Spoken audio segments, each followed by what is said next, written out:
Selamat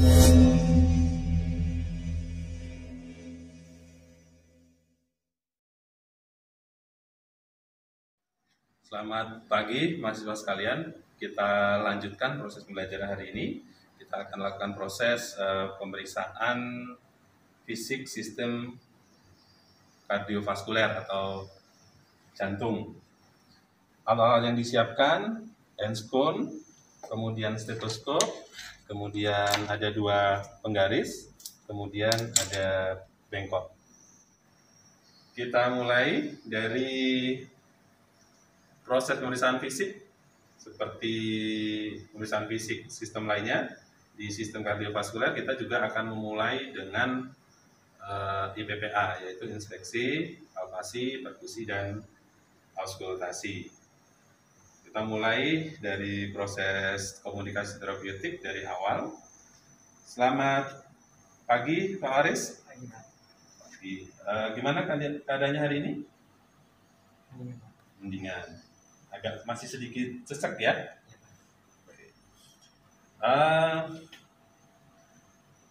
Hari ini saya akan melakukan proses pemeriksaan fisik jantung untuk mengetahui bagaimana kondisi jantung Bapak untuk pagi hari ini. Apakah Bapak bersedia?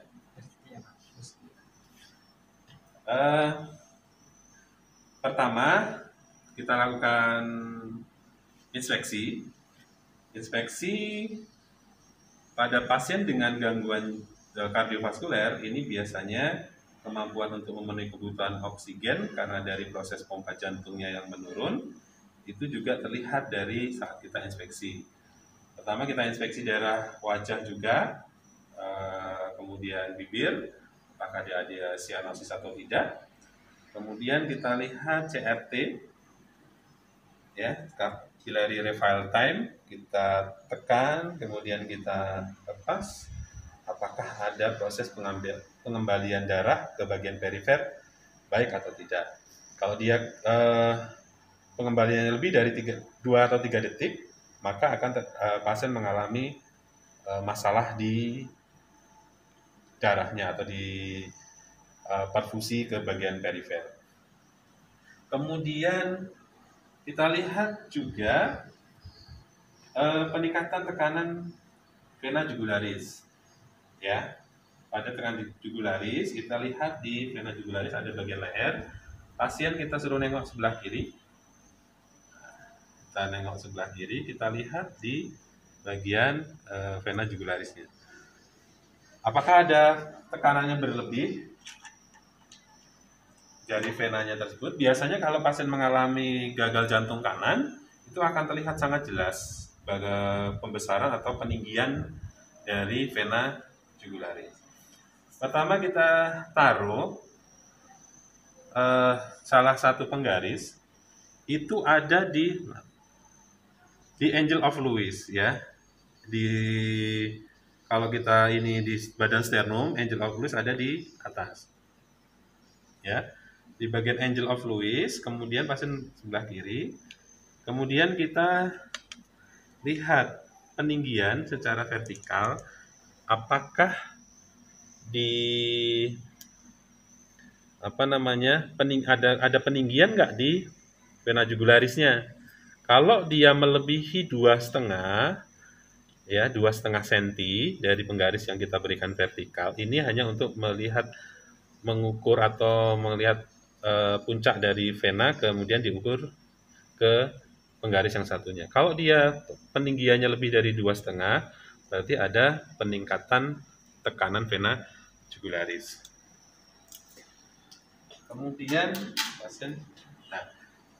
Kemudian selanjutnya kita lakukan proses palpasi, ya. Palpasi pada bagian jantung. Ingat, kita imajinerkan bahwa area jantung adalah 5 landmark atau 5 titik utama untuk menggambarkan jantung. Jadi ada interkosta 2 kanan dan kiri, ya. Kemudian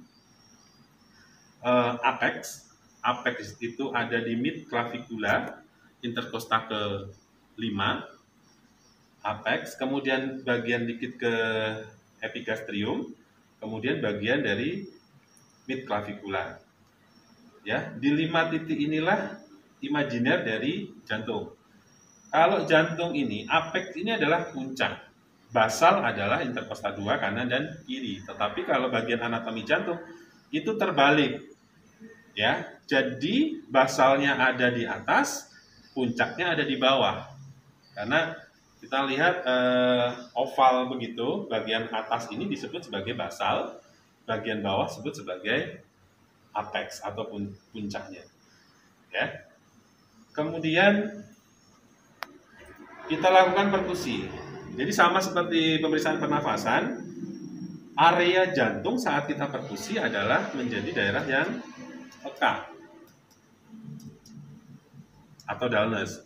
Tapi area sekitarnya, nah, karena dia di bawahnya ada ruang rongga udara, maka terdengar adalah resonan atau sonor. Nah, kalau terjadi pembesaran jantung, berarti ada kardiomegali, berarti titik pembesaran jantung akan melebar. Waktu di interkosta 5, puncak jantung bisa melebar. Ya, itu kalau mengalami pembesaran jantung. Kemudian kita lakukan auskultasi. Ya, pakai stetoskop.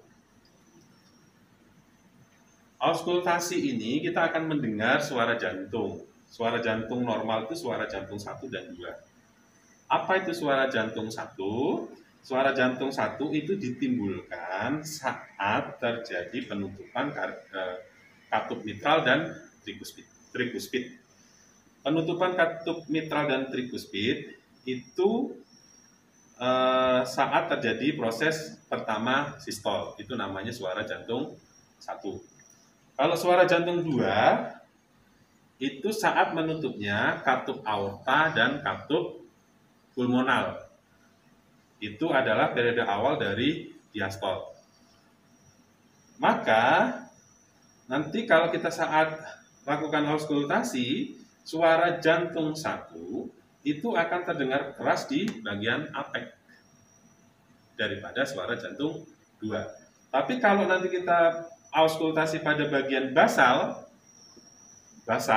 atau bagian bawah jantung, ini yang terdengar suara S2-nya lebih kuat daripada suara jantung 1, yaitu ada di interkosta 2 kanan dan kiri. Karena ini bagian basal, bagian katup pulmonal dan aorta. Kalau di bawah sini adalah bagian dari katup mitral dan katup trikuspid. Ada yang menyebut juga bagian dari ini titik denyut dari jantung atau ictus cordis, itu juga ada bagian di apex. Ya. Nah, kita mulai. Jadi nanti suara yang terdengar suara jantung 1 itu loop, 2 dup. Jadi loop dup, loop dup. Ini loopnya saat terjadi proses penutupan di mitral dan trikuspid, dupnya saat penutupan katup aorta dan pulmonar.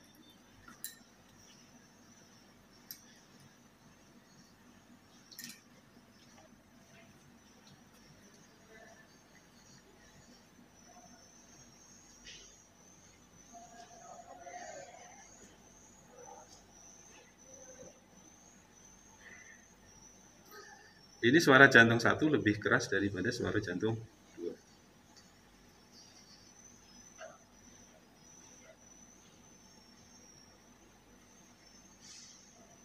Ini suara S2 lebih kencang dari suara S1. Kemudian ada titik lagi di interkosta 3. Itu ada namanya titik up point. Up point itu suara S1 dan S2 terdengar sama.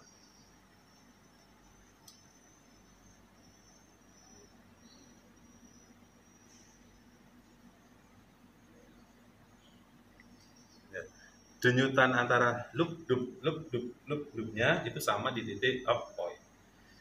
Ya, jadi saya ulangi.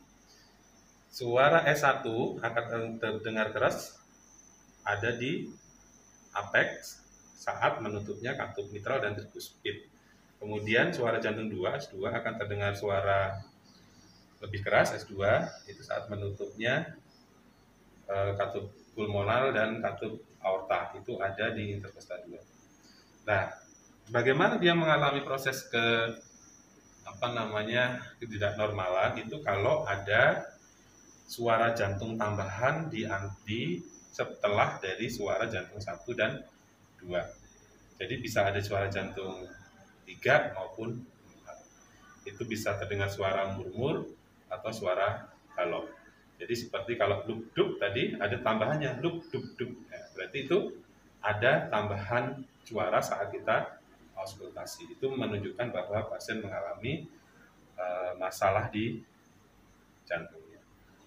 Saya kira cukup Pak Faris untuk hari ini. Bagaimana setelah kita lakukan proses pemeriksaan?